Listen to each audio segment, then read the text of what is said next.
Yo, what's up guys, welcome to my humble YouTube channel where I bring you fanfiction that will brighten your days. Before we start, a subscribe is greatly appreciated, and don't forget to leave a like and ring the bell icon so you won't miss exciting new fanfiction stories. Two Gods Summoned to a Fantasy World by BenGrem1234. Chapter 32.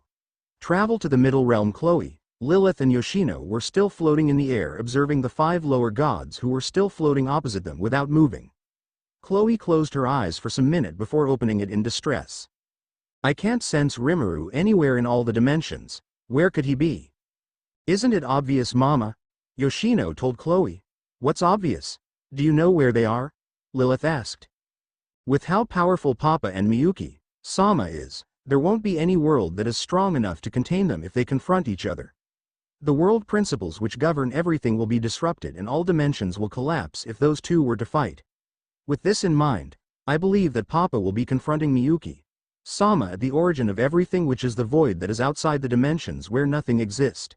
This is why you couldn't sense them, Mama, Yoshino told them.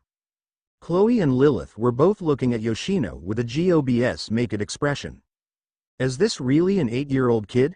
Lilith asked Chloe. I wouldn't believe it if I wasn't seeing it with my own eyes. I knew she had a high computational mind that is over 200. But I didn't think she would be this smart, Chloe said while rubbing her nose.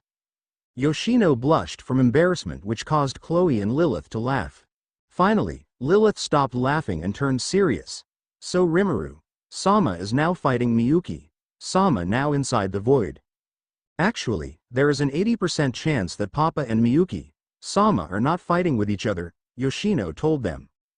Do you have a basis for this, Yoshino? Chloe asked her. Well, even though I was scared out of my mind when Miyuki, Sama arrived, I was still observing her till she and Papa disappeared.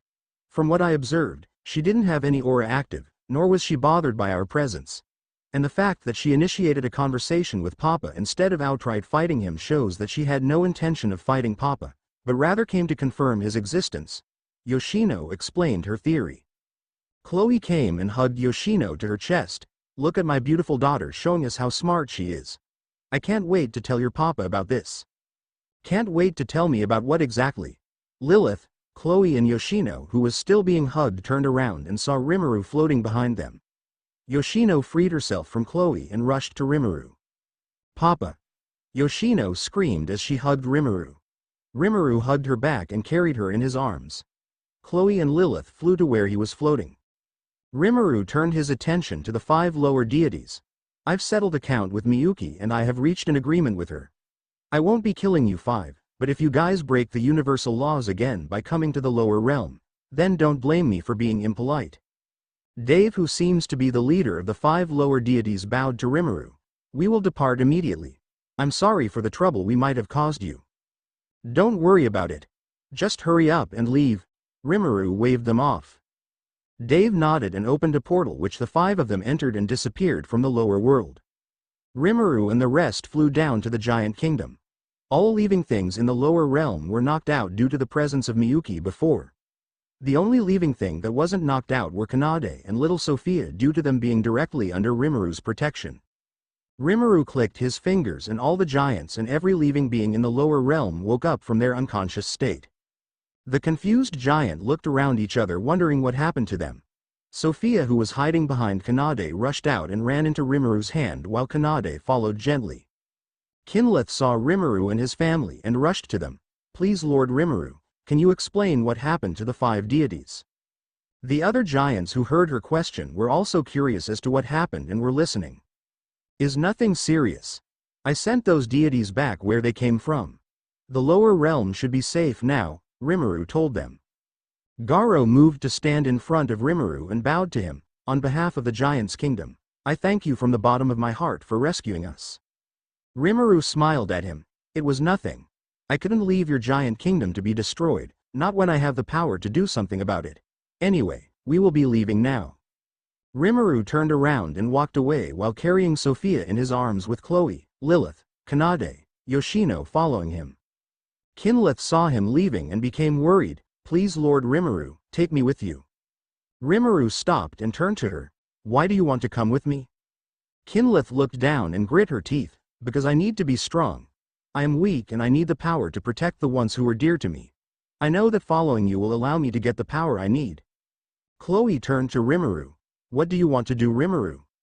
You are the leader, so you decide, Lilith told him. Rimuru placed Sophia on the ground and began to fly to Kinlith. I am sorry to tell you this, but you can't follow me. Your part is totally different from mine and where I'm going is extremely dangerous. The likes of you will not survive it. Kinlith looked up and saw Rimuru floating in her face. She looked at him in determination. Even if it is dangerous, I still want to try. Rimuru smiled at her. Your determination is admirable.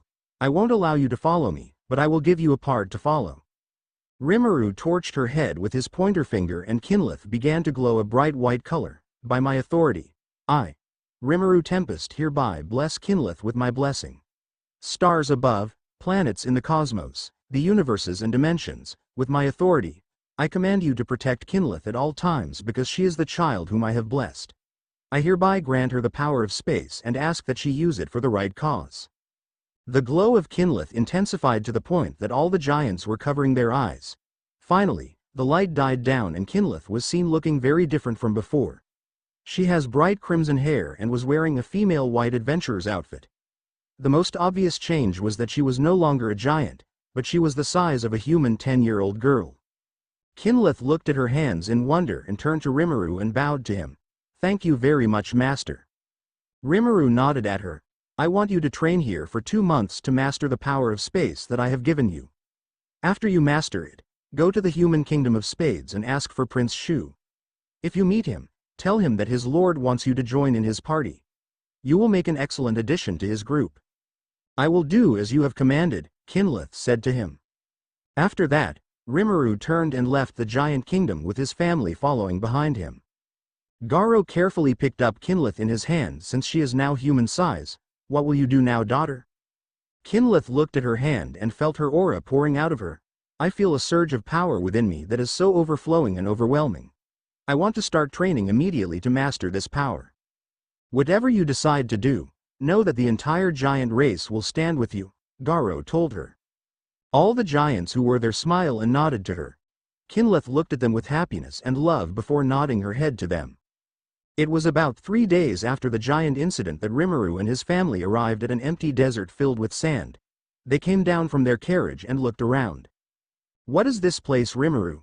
Chloe asked him. This everyone is the entrance to the middle realm. Rimuru spread his hands to the empty space. Kanade's sweat dropped. Master, I don't see anything. Year Papa, there is nothing there, Sophia said. Yoshino looked at empty space. There seemed to be a strong precognition magic place in this entire desert. My guess is that it is trying to conceal the entrance of the middle realm. Rimuru smiled at Yoshino. As expected from the Child of Hope, you are correct. Lilith looked at the desert in confusion. I still don't see it even when I have nullified all magic with my eyes. That's because this precognition magic is not a magic spell, but an authority which was placed by Miyuki. No one besides me could find it or dispel it. Yoshino was able to perceive it because she was born from the world and she would be able to perceive all phenomenon in the world. That makes sense. So are we finally going to the middle realm? Chloe asked. That's the plan. But what about the demon race who are still oppressing the human race? Kanade asked worriedly. Don't worry about them. Your brother Shu is strong enough to protect the humans from the demons. We have a much bigger opponent to face in the middle realm. Rimuru explained to them. You are referring to the evil deities, right? Lilith told him. That's right. The leader of the evil deities is a former supreme deity, but he is now as strong as a high deity due to the fact that his authority has been stripped from him by Miyuki. The other deities should also be as strong as lower deities, Rimuru told them. What are we waiting for? Let's go, Yoshino said. Rimuru moved to the front of his family and clicked his fingers. Immediately a glass-shattering sound was heard and a spatial portal was seen. Rimuru turned back to the others. This is the entrance to the middle realm.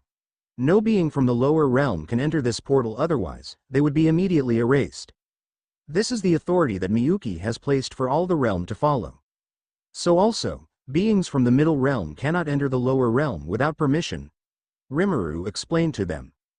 If that is the case, how did those dragons enter the lower realm? Kanade asked. Those 5 lower deities used Miyuki's authority to grant them access. That is the only logical explanation, Yoshino explained.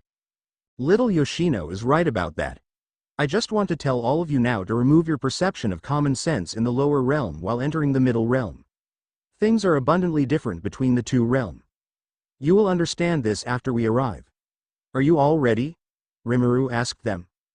We are ready. Everyone answered him. Following Rimuru, Chloe, Lilith, Kanade, Yoshino and Sophia entered the portal.